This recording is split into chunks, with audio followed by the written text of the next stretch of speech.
আমি যদি কোনো ভালো লোককে বারবার ভালো বলি, হয়তো লোকটি আরও ভালো হবে।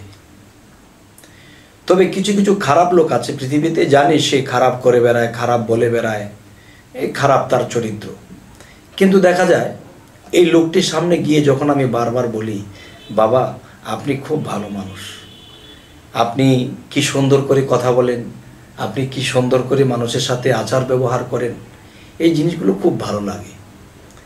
সেই লোকটি মনে মনে ভাবতেছে, আমি এত চরিত্রহীন লোক, আমি মানুষের সাথে বকাঝকা করি, মানুষের সাথে খারাপ ব্যবহার করি, আর এই লোকটি আমাকে ভালো বলে।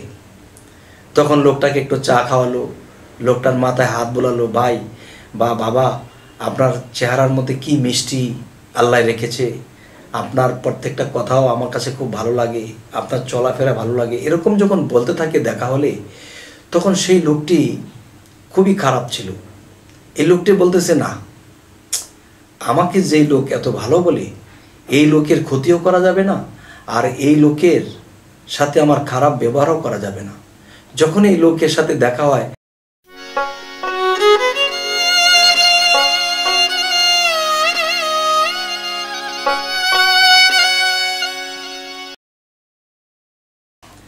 হে জগতবাসী, আজ আমি শামীম আলী চিশতি আপনাদের সামনে আরও একটি আলোচনা নিয়ে আসলাম। সে আলোচনাটি হলো, দেখা যায় এই পৃথিবীতে অনেক মানুষ আছে যে একটা মানুষকে যখন তখন সে খারাপ বলে ফেলে।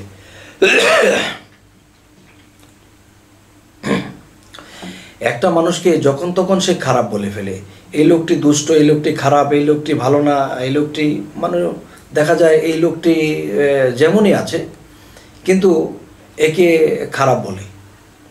তবে বুঝতে হবে যে একজন লোককে হঠাৎ করে দেখেই একটু এদিক সেদিক হয়েছে, তাকে খারাপ বলতে শুরু করেছে। যাই হোক, আজকের যে আলোচনাটি, যে কাউকে দেখলে যদি আমরা খারাপ বলি, তাহলে বুঝতে হবে যে যাকে বারবার খারাপ বলতেছে, তখন বুঝতে হবে এই লোকটি খারাপ লোক। কারণ সে যদি খারাপ না হয়, যাকে তাকে সে খারাপ বলবে না। একজন ভালো লোক অন্য একজন খারাপ লোককে দেখলেও খারাপ বলে না, তাকে বোঝার চেষ্টা করে, তাকে জানার চেষ্টা করে। যদি খারাপ হয় তাহলে তার মাথায় হাত বলে বলে, বাবা এভাবে নয়, এভাবে করো না, ওভাবে করো। আর যদি সে খারাপ বলতে থাকে, তাকে সান্ত্বনা দেয় না বা তাকে ভালো হবার জন্য কোনো উপদেশ দেয় না, তার মাথায় হাত বুলিয়ে কথা বলে না, তখন বুঝতে হবে এই লোকটির ভিতরে খারাপ বেশি। আর খারাপ বেশি বলে সে অন্যকে খারাপ বেশি বেশি বলে। হে জগতবাসী, যে আরও একটি বিষয় হলো যে আমি যদি কোনো ভালো লোককে বারবার ভালো বলি, হয়তো লোকটি আরও ভালো হবে। তবে কিছু কিছু খারাপ লোক আছে পৃথিবীতে, জানি সে খারাপ করে বেড়ায়, খারাপ বলে বেড়ায়, এই খারাপ তার চরিত্র। কিন্তু দেখা যায় এই লোকটির সামনে গিয়ে যখন আমি বারবার বলি, বাবা আপনি খুব ভালো মানুষ, আপনি কি সুন্দর করে কথা বলেন, আপনি কি সুন্দর করে মানুষের সাথে আচার ব্যবহার করেন, এই জিনিসগুলো খুব ভালো লাগে। সেই লোকটি মনে মনে ভাবতেছে, আমি এত চরিত্রহীন লোক, আমি মানুষের সাথে বকাঝকা করি, মানুষের সাথে খারাপ ব্যবহার করি, আর এই লোকটি আমাকে ভালো বলে। তখন লোকটাকে একটু চা খাওয়ালো, লোকটার মাথায় হাত বোলালো, ভাই বা বাবা আপনার চেহারার মধ্যে কি মিষ্টি আল্লাহ রেখেছে, আপনার প্রত্যেকটা কথাও আমার কাছে খুব ভালো লাগে, আপনার চলাফেরা ভালো লাগে, এরকম যখন বলতে থাকে দেখা হলে, তখন সেই লোকটি খুবই খারাপ ছিল। এই লোকটি বলতেছে, না, আমাকে যেই লোক এত ভালো বলে, এই লোকের ক্ষতিও করা যাবে না, আর এই লোকের সাথে আমার খারাপ ব্যবহারও করা যাবে না। যখন এই লোকের সাথে দেখা হয়, এতদিন সে বলেছে, বাবা আপনি কত ভালো মানুষ, আপনার কথা কত সুন্দর, আপনার চেহারার মধ্যে আল্লাহ এত সুন্দর একটা কাটিং রেখেছে, আপনি কত ভালো মানুষ। তখন সেই লোকটিও তাকে এসে সালাম দেয়, তার সাথে ভালো ব্যবহার করে। তাহলে একজন খারাপ লোক কখনো ভালো ব্যবহার করতে চায় না, কিন্তু আজকে ভালো ব্যবহারটা তার কাছে কেন পাওয়া গেল?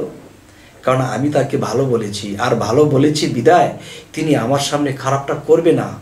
কারণ তার লজ্জাও তো লাগতে পারে যে তিনি আমাকে ভালো জানে, আমি কি তার ক্ষতি করতে পারি, আমি কি তার সাথে খারাপ ব্যবহার করতে পারি? তবে এই জিনিসগুলো যদি সকল মানুষ যদি এভাবে চলে, তবে দেখবেন এই পৃথিবীতে অনেক খারাপ লোক ভালো হয়ে যাবে। এই কথাটি অবশ্যই আপনারা প্রমাণ করে দেখবেন যে আসলে আমার এই কথা কি ঠিক নেই। আমি এরকম অনেক লোক দেখেছি।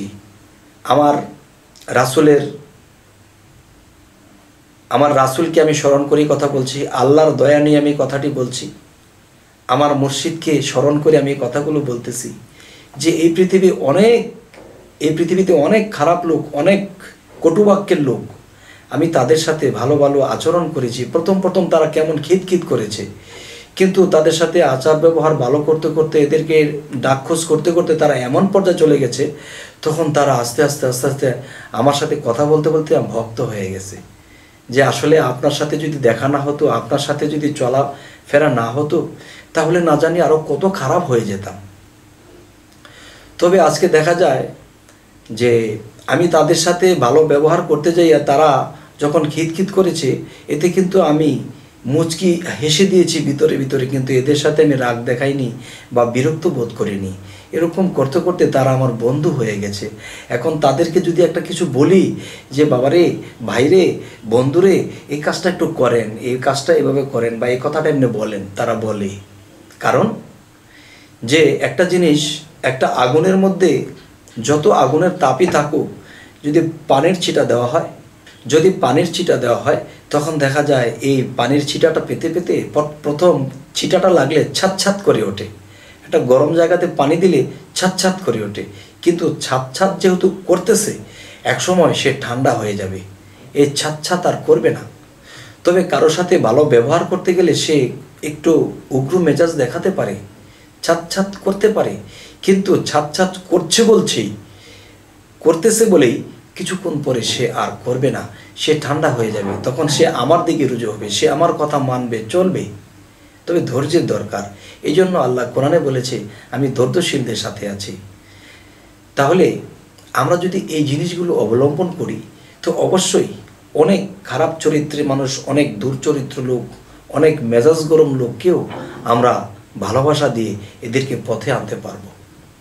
তবে নবী এক সময় যখন কাফেররা বুঝতে চাইতো না, তখন নবী এদের সাথে যুদ্ধ করতেন। কিন্তু আল্লাহ একদিন কি বলেছেন, হে দোস্ত, আপনি এদেরকে শুধু বলে যান, আপনার সুকণ্ঠে ভালোবাসা দিয়ে তাদের সাথে কথা বলে যান। তারা যদি আপনার এই কথায় হেদায়েত প্রাপ্ত না হয়, তাহলে ভেবে নেবেন এদের জন্য আমি হেদায়েত রাখিনি। আর যারা আপনার কথা শুনে তারা আপনার দিকে আসবে, আপনার দিন গ্রহণ করবে, তখনই বুঝবেন যে এদের জন্য আমি হেদায়েত রেখেছি। তবে জোর করে কাউকে বোঝানোর দরকার নেই, এবং কাউকে আঘাত করে বলার দরকার নেই। যে আপনার কথা শুনে আসবে, সেই আমার এই সুপথ প্রাপ্ত। হে জগতবাসী, আজ ছোট করেই কথা বললাম। তবে আমাদের এই ভিডিওগুলো যদি আপনারা প্রতিদিন পেতে চান, তাহলে সাবস্ক্রাইব করুন, বাকি ভিডিওগুলো আপনাদের সামনে উপস্থিত হয়ে যাবে। তো আজ এ বলেই রাখছি, সকলেই ভালো থাকবেন। আল্লাহ হাফিজ।